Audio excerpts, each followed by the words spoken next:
Hey everybody, it's me, Queen P.R, one half of those wrestling girls. P on that intro, please, if you don't mind. Oh God, I gotta start on your podcast? Okay. No, it's only because of the intro. That's all. That's all. It's a sector of people that just don't see it as equal. And the fact that our platform is all about that is a problem. And we're Black women. So, I mean, it is what it is. Awesome. We are back once more.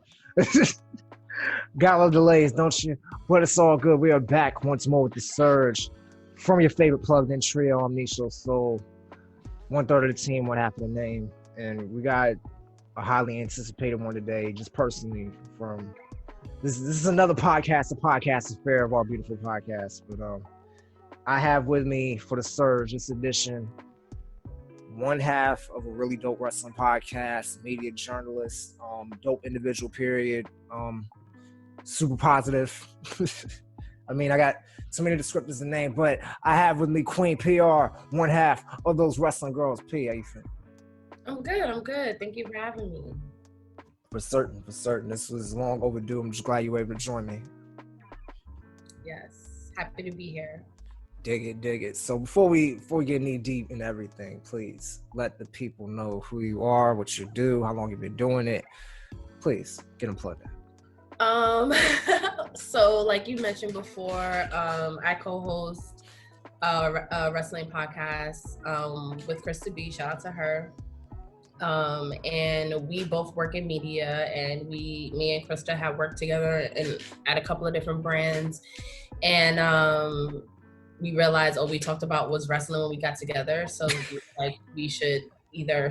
First, we were like, we should start a blog because that's just like what we do naturally. And then we were like, no, let's do a podcast. And then that's kind of how that got started. And we wanted to showcase the women because at the time, this is like end of 2017, going into 2018. So the women at that point were doing like really cool things. They were getting a lot of matches for the first time. I don't know how many of your listeners are wrestling fans, but they were getting a lot of opportunities. Well, I mean, the host, obviously, but your podcast isn't a wrestling podcast, so it's all good. It's all good. I was kidding. They were given opportunities that the men were always given. So that was very exciting for the two of us, and it was very inspiring. So we started our podcast 2 years ago, almost, which is crazy. And but in addition to the podcast, so I'm also our brand marketing manager. So I come up with our episode ideas. I run our social media marketing and just figuring out, keeping your finger on the pulse of wrestling media, and that's really wrestling. Twitter is really where you find out everything first, and it's kind of crazy, but just kind of keeping our podcast as a platform, a meaningful platform for women in this current climate. Summary fit for the ages. I couldn't have thought of anything better. We're going to officially end here. No. But, see, there was a big key word that you mentioned in that. It's like a necessary part of what you two do. By the way, just a personally big fan of what you guys do with those wrestling girls, and I'm really appreciative that you guys do it. And just to anybody outside of wrestling, like that model that you guys have created, it opens a lot of eyes to what a lot of media is, period. Like, it's a lot of focus on the wrong things, and y'all are giving a highlight to a lot of the underrated women, the women who we didn't know had completely other talents they bring to wrestling. Like, there's a lot of intersectionality that you guys do bring, and I do appreciate it. So definitely. I appreciate that. And we also appreciate, especially on behalf of my co-hosts, like your support, your show support has really been greatly appreciated. As I down the Yingling traditionally, but for certain, yes. Beer. I mean, you gotta fuel the podcast with something. I'm just saying, it's gotta be good topics and beer. So, but yeah, you mentioned your media background and how you and Krista B were kind of moving around different brands. Like, how did y'all two meet to come up with the idea to do those wrestling girls? Well, specifically, my sister was working with a brand called Days Summit, and they were doing a panel for bloggers. And at the time, I had a pretty popular blog called Mass Consumption, and it was based in an arts neighborhood in Jersey. And it also like turned into like events and a lot of cool things. So my sister asked me to be on this panel, and Crystal's also has a blog called Unapologetically Eclectic that she's actually revamped recently, and it's really dope. And so she was on the panel as well, and we were on the panel with this other guy who's popular on social media and known to be a wrestling fan. So like, I don't know how wrestling came up, but the three of us started talking about it, and then that's how we knew like that was a common goal or denominator, I should say. So Right. we happen to work together in other brands because she does video production and she's a content creator. So and so am I. So we happen to work together in another company. And so every time we were together, we were never talking about work. We were always talking about wrestling because either it was right after a Raw, whatever day of the week, it was something that was happening. And again, this is when the women were doing like really cool things. So it was always something to talk about. And we wanted to do a blog. We had talked about the podcast and just like, it was just one of those things. And then timing and fate just kind of like everything I thank God how everything just kind of came together. Well, let me tell you, look, very similar story how this came about. Trust, like a long grind. Like y'all said, y'all pretty much been releasing episodes and releasing content 2 years, right? October 2018.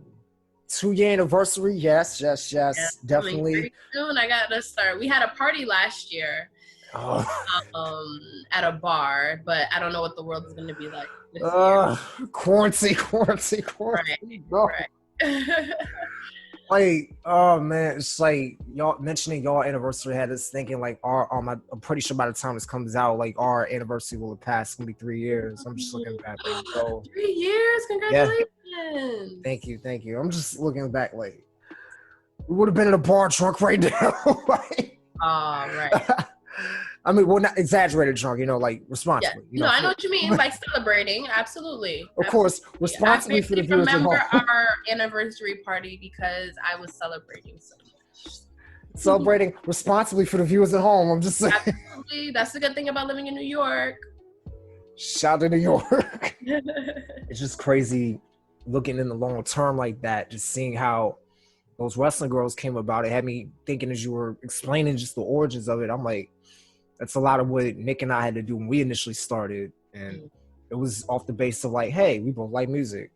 And we'd already known each other since like high school. So it was a natural fit for us to co-host together and like create everything together. So it's really like, hey, we can talk about music. And then it just expanded into so much of a different scope. Like we're really looking at Black creators and Black millennials and just like now interweaving a whole pandemic. So it's just like evolving in real time, and that's just like the real beauty of the progress of it, and having somebody with you that's able to like grow and have that with you. And of course, as always, shout out to our beloved event correspondent SolLikeSoul as well. She's definitely part of the team too. Yes, I love your guys' platform. Dog tears. Like, thank you. Dog tears with it. Yeah, it's just like this is something that is often like under the radar, at least to me, just like openly showing love in some kind of scope. Because like in the music world, in the wrestling world, you had those facets of people that are like, oh man, you can't show love, you're lame. Like, oh, you can't show love, you dig right.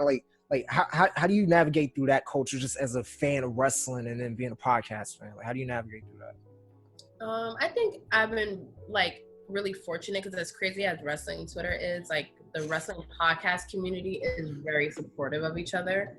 At least in New York, there's a lot of wrestling podcasts based in New York, and I was connected with the Jobber Tears podcast very early on in our journey. Shout out to them. I always shout them out because they were so instrumental in our growth, simply because they welcomed us into their community with open arms, and they've been throwing wrestling pay-per-view parties for 8 years now in the city.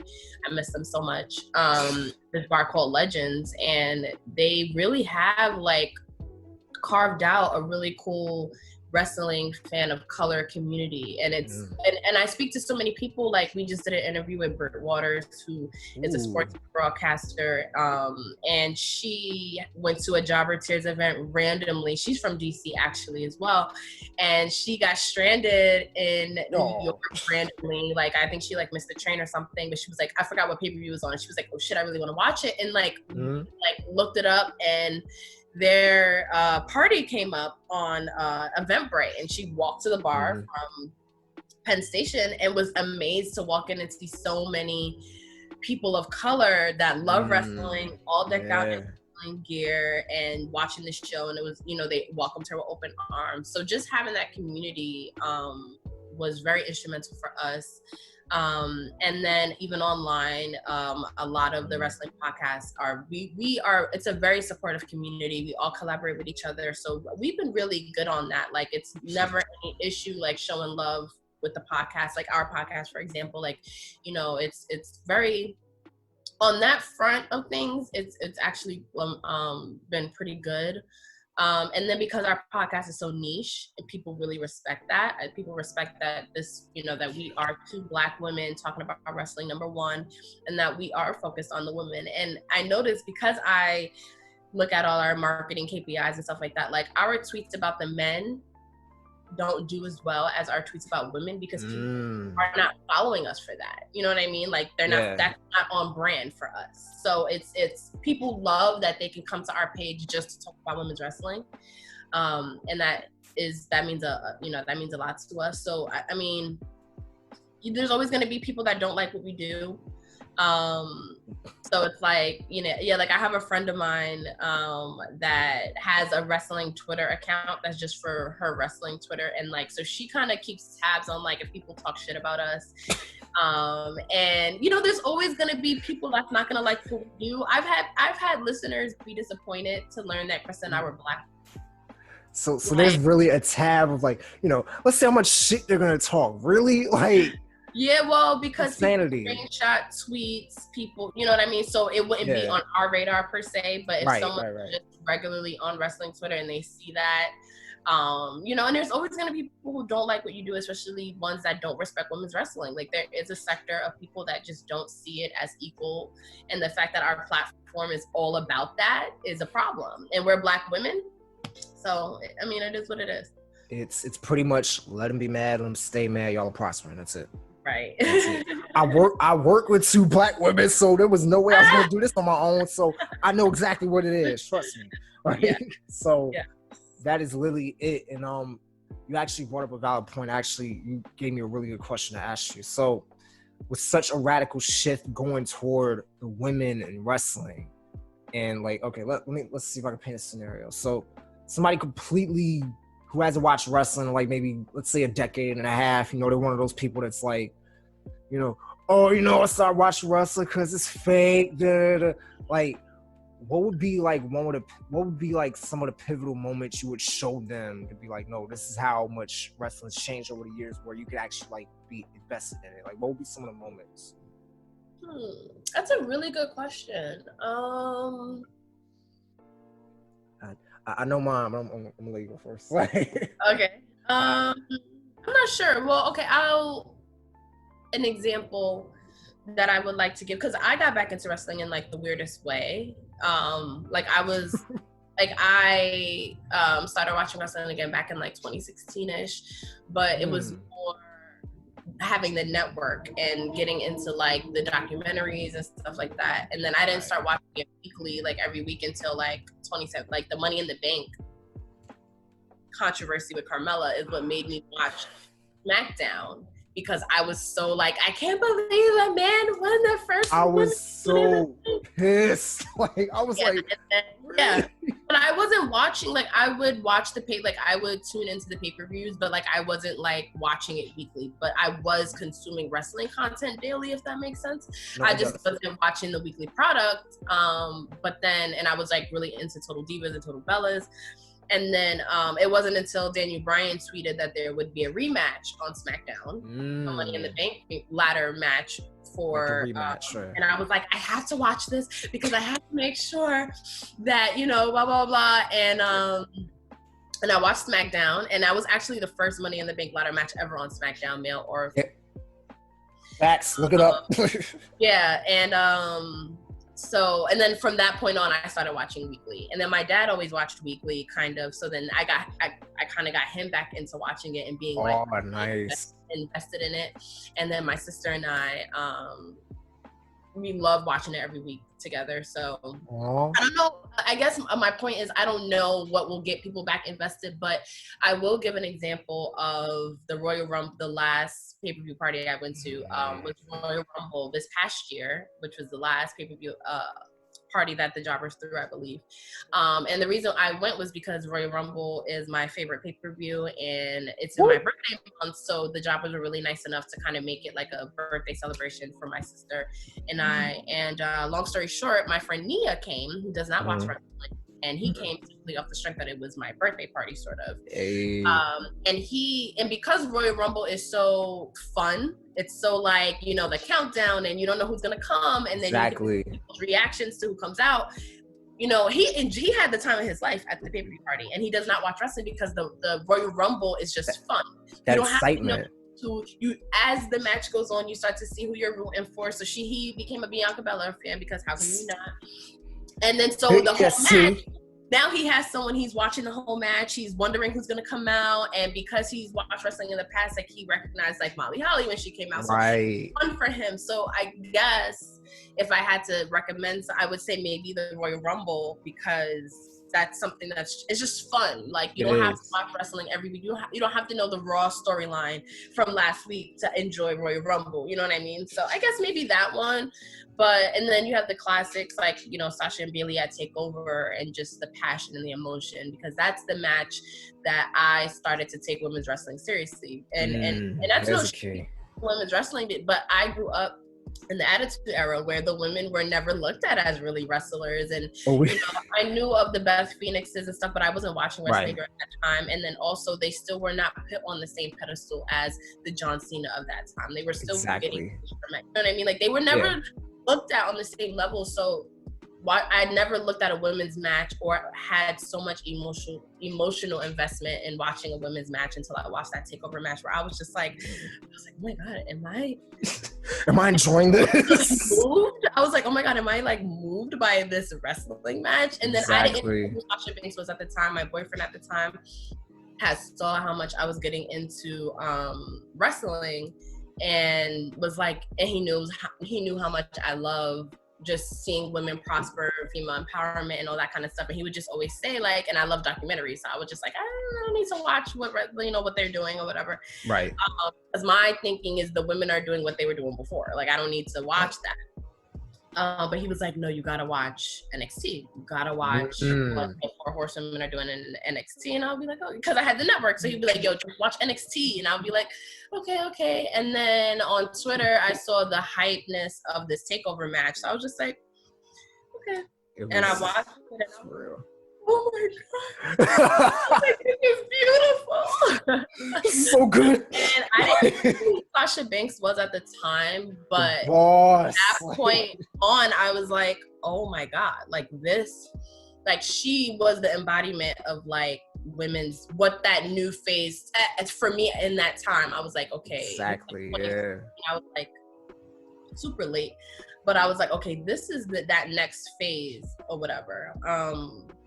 But yeah, I think those would be the things that I would reintroduce people back into wrestling.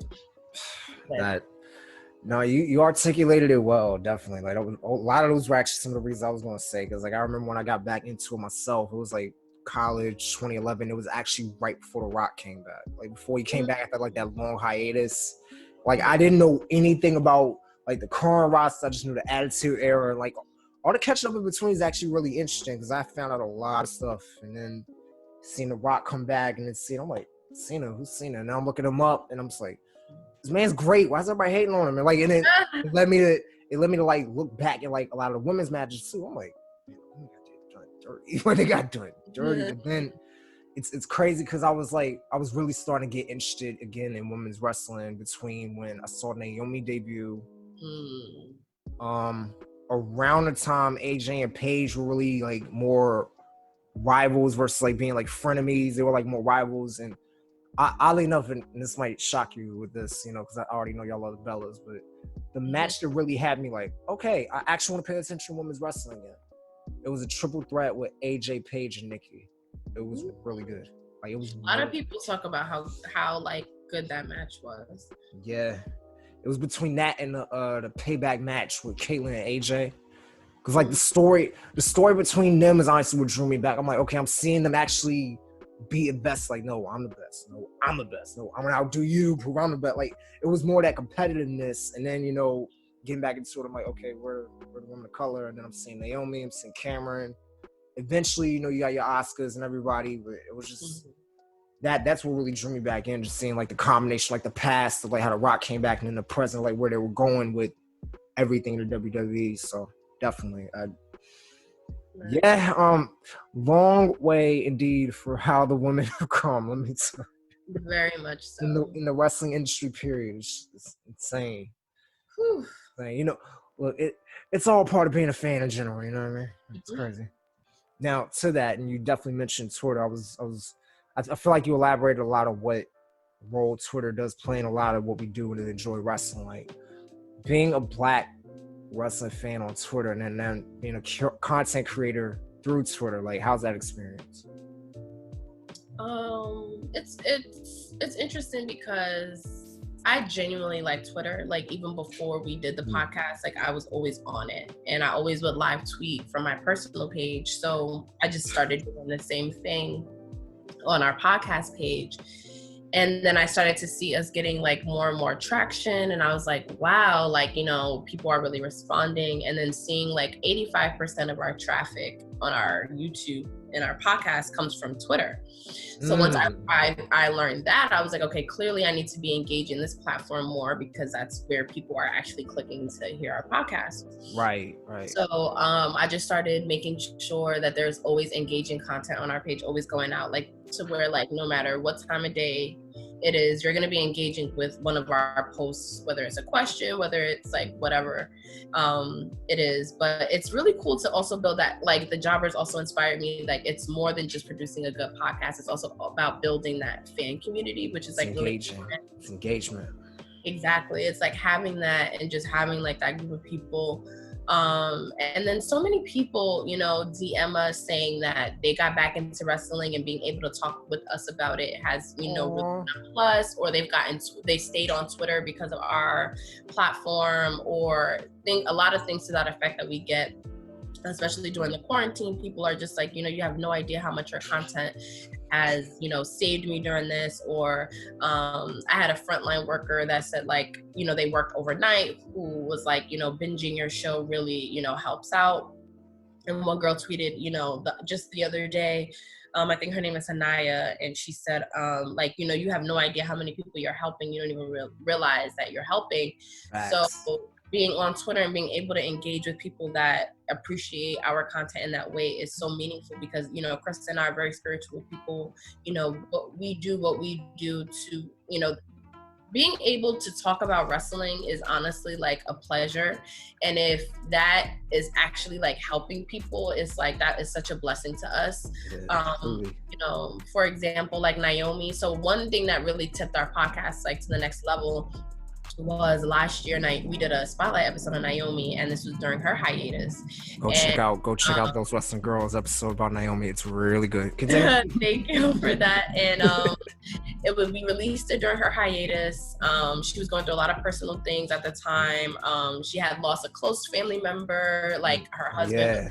A lot of, and I guess her brother-in-law too, were going through like law issues, so they were like off TV for months. And so she tweeted that listening to our show that really helped her reflect. And the tweet is posted on pinned to my personal Twitter profile if you want to read the exact words that she said. But long story short, she said that, you know, when you're a WWE superstar, you don't get time to reflect on your accomplishments. It's just go, go, go, next city, next town, next title match, next this, next that.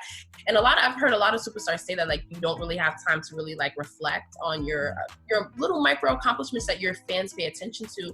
And and she said that listening to that show really reminded her who the fuck she was. And to think that, you know, our show, our words about her affected her in such a positive way, like that's when me and Krista was we could make $1 million, but that alone is like, okay, this is why we fucking do this shit. Like, exactly. You know what I mean? Like, if we were able to, you know, present Naomi's career back to her and her being like, oh shit, like, you know, was really cool to us. And that's when, like, everything kind of, like, tipped off from there. Like, I guess it kind of validated our podcast, basically, from just like, there's 1,000,001 wrestling podcasts. But I think that was definitely a turning point for us. And that wouldn't have happened without Twitter. That wouldn't have happened without her fans listening to her fan accounts, listening to the episode and tagging her mercilessly. And it was on her radar, and, like, she follows us, and Krista was able to interview her for her Hot 97 article. So Krista works at Hot 97 as well.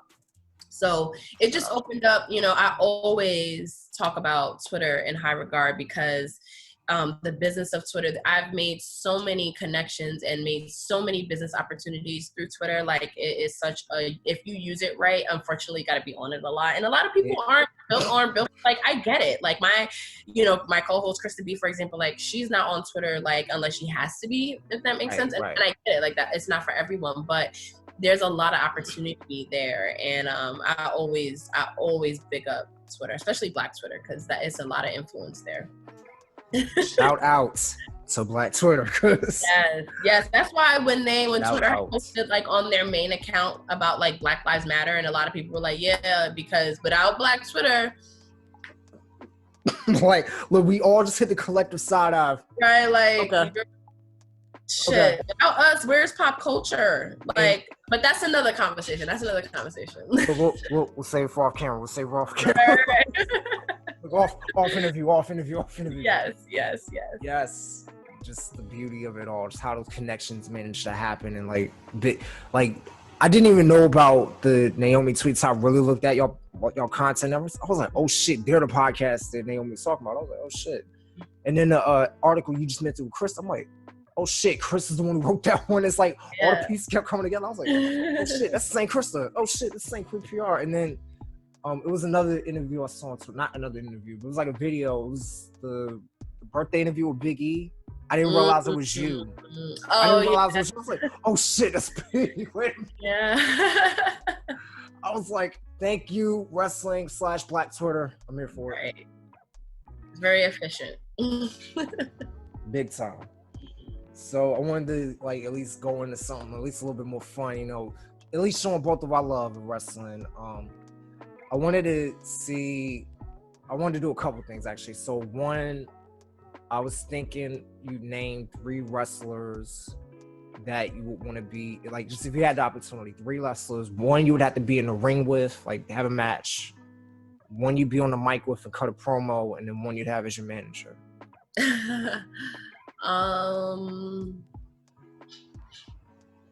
I would want probably Zelina Vega as my manager because she's so good at it. And because she's from Queens, a lot of her mannerisms, a lot of how she speaks, a lot of how she carries herself is very New York. So a lot of times when I hear Zelina Vega talk, wow, all right. When I hear Zelina talk, I feel like I know her personally. Like, I feel like I know this girl. So she would definitely be able to articulate what I want to say and how I want it said. And she can also back it up in the ring as well. Yeah. So I think she's just a good manager. And just shout out to her in general. I just feel like she's really bringing back the value of a manager. Yes. At some point in the wrestling business, that was very valuable. And you put people, like, if you wanted to pick up a superstar, you put them with a Sherry. You put them with that manager, you know. Right. She's a woman doing that again. It's really cool. But anyway, who I would be in the ring with would probably be either Naomi or Sasha. So, like, Naomi she's just amazing. She's so goofy, but she knows how to do her thing in the ring. Yeah, and she seems like she would have fun. Yeah. She would make it fun, as opposed to Sasha, who takes it very seriously. But I feel like Sasha would give me like the best match I probably like would ever have, and I would love to even just get a little bit of the passion that she has inside of the ring. Like I would love to experience that. Oh my God, I would probably like faint. And then what was the other one? The person you want to be on the mic with and cut a promo, against that person. Oh, against that person. That's a good question. I don't want to see somebody good who will flame me. I know, right? I don't like an Alexa Bliss. Like she would flame. Like she's too good. She'll flame me. Charlotte, maybe Charlotte. Yeah, I was gonna say. I feel like you honestly outdo Charlotte. Let's be really honest here. Like Charlotte's the queen. Wrestling royalty, cool, but like she ain't with the horsewoman, she ain't the best on the night. Let's be honest. And then she's good with like scripted promos and stuff, but she's on backstage. I used to watch backstage a lot back when like it was like in the studio and stuff. Yeah, like the talking smack in the backstage, everything. Yeah. Yeah. So she, the show on Fox. So she was on backstage, and they have like a segment where it's kind of like similar to Mean Tweets, where the wrestler gets to respond to like. Talk shit about them. And she's not good at like on the spot trash talk. Like she didn't really she kind of froze up. She didn't really have anything to say. Yeah. So I was like, okay. And I hear that a lot about people that play a very mean, aggressive character. They're usually the opposite in real life. And I've heard that Charlotte is like a sweetheart. So I would love to like catch her like on a day that she don't got nothing scripted. I can like go hammer her real quick, because she could also back it up in the ring too. So I might have to catch her slipping one day. See, I'm hearing New York coming out. I'm like, oh shit, all right. Man, see, now you got me thinking. I'm like, who do I want to do all three of us? Like, it's cool. I'm gonna pause. All right, we are back. Yeah, I was really trying to think, like, who would I want to be in the ring with? Who would I promo with? Who would I manager with? Manager. It's funny because I was just looking at his promo the other day. Dusty Rhodes. He was still here. Because he was really like, the way he spoke was really convincing. You know what I mean? Like, he's like, if he can make you believe in him, I'm like, ooh, manager wise, that'd be fun. In the ring, I had a couple actually. Like, if I had to choose between a men and a woman, Aleister Black, because I feel like that would be hilarious. Like, be so broody and mysterious, but then just see him backflipping and just looking at you, just here, what's up? What's good? Like, that would be interesting. Velveteen Dream, just for the spectacle. Yeah. I'll just be looking, I'm like, what is this? What's his interest? What's going on? Like, what's going on? And then just back it up in the ring. If I had to choose any of the women, probably Asuka. Asuka would probably be like, it would be a fun match in the ring, but like, she can go from intense to like really goofy, and that's what people don't see with Asuka. And I'm like, I love it. Yes. It's so good. On the mic, I'm a fan of The Rock. I've always been a fan of The Rock. It's got to be The Rock. Like, in default. He's the best. Sideburn Rock is a legend. Like, yeah, definitely. Just all you got to hear, Jabroni. I'm like, oh shit. Literally. And I mean, if I had to choose somebody like more in the modern day on the mic, I'd say Bray Wyatt. Like, I'd have to pick Bray Wyatt. It's good. Definitely. I'm just like, I kind of mapped out like fantasy wrestling career. If I ever stepped in my head, I'm like, I know exactly what feud with. Definitely. Nice. So I'm gonna throw in one more question, and I think we can wrap up in a little bit. So, 3 wrestlers. Who would you want to hang out with the most? Naomi. She's so fun. And then probably the Bella Twins. Wait, would they count as 2 or 1? They count as 1, I guess. Okay, so the package deal. Okay. So a third would be. I'm trying to think of who would have the same vibe. I guess the New Day. They are really a combined unit. Yeah. They're one unit. Yeah, I listen to their podcast, and it's just so, like, you think you can't become a bigger fan of the New Day, and then you listen to their podcast, and they're just awesome.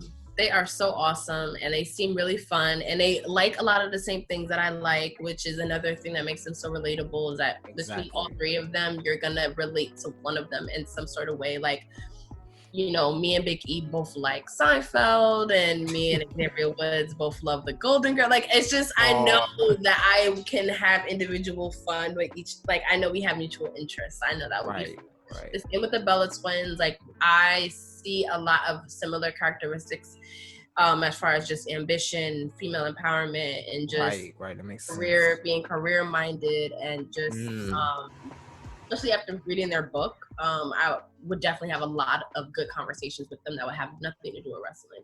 And I'm a twin, so there's just a lot that I relate to them about. And then Naomi, because once she said next time she was in New York, we were linking up with her. Come on.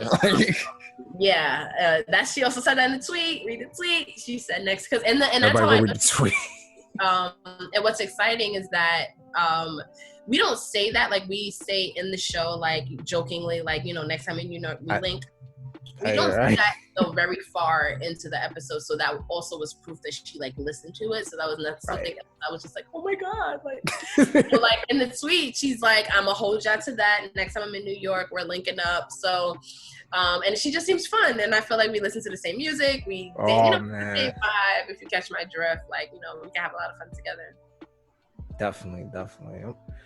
See, now you really got me thinking. I'm like, who do I want to hang out with from the WWE? Like, see, because it's not just about your favorite wrestler. It's like, it's okay, like their common interests. Like, who'd you know really what I mean? gel with? Yeah. It's like it's an interesting mix. I'm thinking between the men and the women. Like, because, like, as much as I love Sasha, like, I don't feel like we're gonna have the most fun. Like, I don't think she's like gonna be as fun as, like, if I was to hang out with, like, Naomi. Right. I don't know. That's just, and again, I don't know these people. Like, I don't know. No, I see. You really had me thinking, and I think this might have sparked from you saying a New Day. I want to say Ember Moon. I want to hang out with Ember Moon. She's a gamer. I'm a gamer. It'd be perfect. I'm like, she's like fun too. I'm sitting there like, she's a nerd. Like, I'm low key a nerd with my game, and I'm like, yes, like it works. Definitely Ember. They enjoy hanging out with the New Day too. So by default, I'd be hanging out with the New Day too. I'm here for it. Yes. So you know, that all counts as one. Yes. Cheat code. I dig it. Like, I feel like if I say Bianca, then the Street Profits would be along too. So I'd say Bianca. Ooh, nice. That's a good vibe. Yeah, because, like, they seem like they genuinely have fun. I see Bianca's, like, studiousness, but then the Street Profits goofiness at the same time. So yeah, so that'll be definitely dope to do. And who'll be my third? I want to say Asuka again so badly. I'm like, I got it's between Asuka and Roman for some reason. Like, because I've seen Asuka's YouTube, and, like, she is hilarious. I love her. She really like is. She's so comical. I could just watch. That's why, like, when people are like, give her subtitles, I'm like, the point is that we don't fucking need subtitles. That's the point.